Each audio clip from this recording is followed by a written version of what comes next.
This is Introduction to Statistical Learning, Chapter 11, and we are in the conceptual questions, question number 2. So we're given a scenario here, or actually 4 different scenarios of 4 different participants in a study, and we need to answer some questions about them presented here. Okay.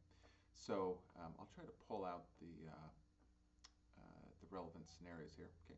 So the first participant replaces her phone. Oh, I should tell you what the study's about.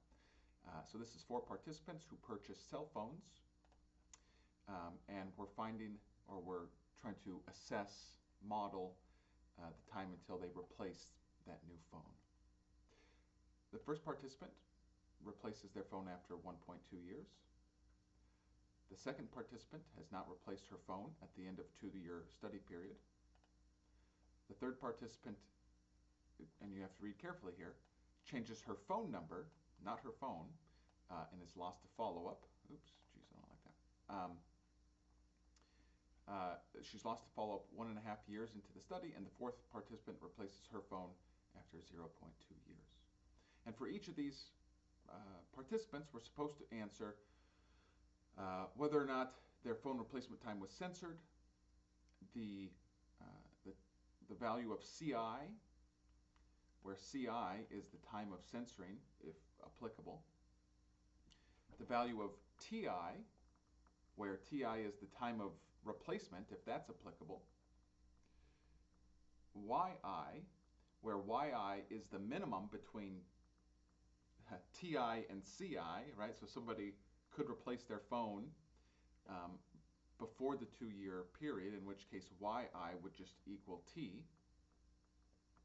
Or they could replace their phone after the study period, so after they've been censored, because we've stopped following them at that point. And if they've made it that long, then we just logically deduce that when they do replace their phone, it will be after time C. Okay. And then delta is an indicator function, and that is whether or not whether or not T is greater or less than C. Okay, so that's kind of a mouthful to all say at once, but hopefully as we go along, it'll be easy to follow. Let me zoom in here onto our table. Okay, so I've just put these into a table, but you could answer them one at a time if you'd like. So let's do one participant at a time here. So the first participant replaces her phone after 1.2 years. So we go to participant 1.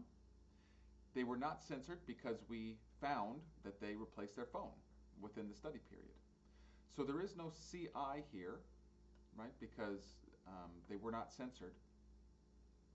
And TI, the time that they replaced their phone, was 1.2 years. YI is just T here. I'm not really sure if this should be a capital T representing that variable or the lowercase t representing the particular value for that person. And if it is the lowercase, then I guess it's 1.2. But I'm a little bit unclear about how to answer that. So, but hopefully you get the gist here. And if somebody knows what is most appropriate, then maybe put that into the comments. And then delta again was censoring observed, or well, how do I want to say that? Was T greater than or less than C? And here, the censoring period was 2 years, and we found that they replaced the phone after 1.2 years, and therefore we have 1. That feels weird here. Let me just double check how the book is answering that. Give me 1 second. Okay, yes, we're back. I was referencing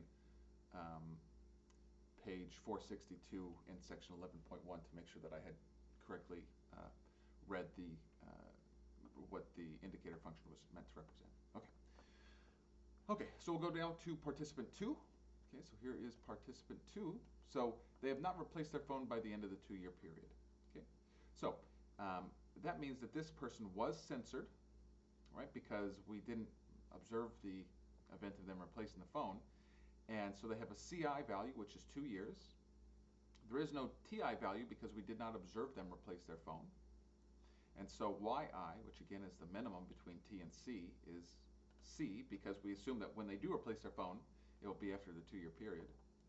And the delta function here is 0, because the time at which they're going to replace their phone is greater than when censoring occurred, which was at 2 years.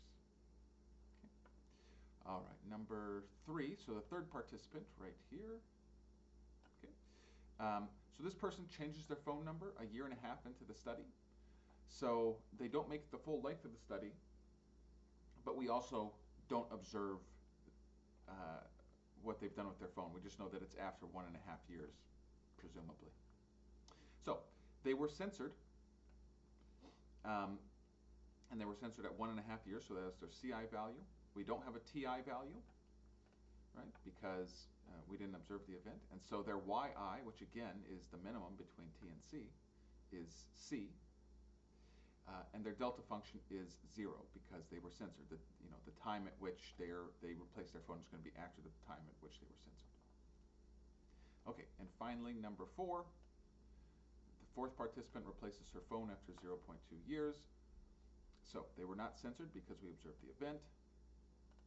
The CI value is non-applicable because we observed the event. So we observed it at 0.2 years.